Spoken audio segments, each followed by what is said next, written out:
এখন পর্যন্ত কিছু হিসেবে না সামথিং হালকা মতো কিছু বাসাতে কালকে রাত্রে বললাম না যে রাত্রে বেশি ফজরের সময় রাত্রে খাবার ফজরের সময় ইদানিং করে এইটা হচ্ছে এটা হচ্ছে যে মনে হয় যদি 15-16 দিন ধরে ইয়ে আসবে ভাই কেমন আছেন? আপনার চ্যানেলটা আমি খুঁজে পাইতেছি না ভাই, বুঝলাম না। আপনি লেখা দিয়ে যান তো আপনার চ্যানেলটা আমার ইউটিউব কোন চ্যানেলটা?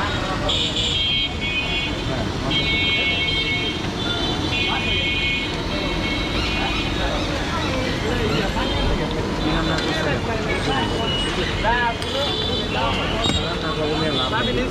খাওয়া হয়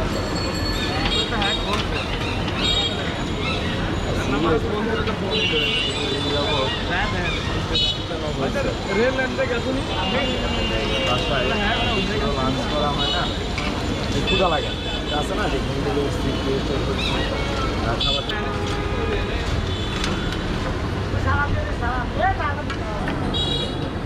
বাদাম টমাটো লাল কালার দেখো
সময়ের উপরে হ্যালো মাছ ঘিরতে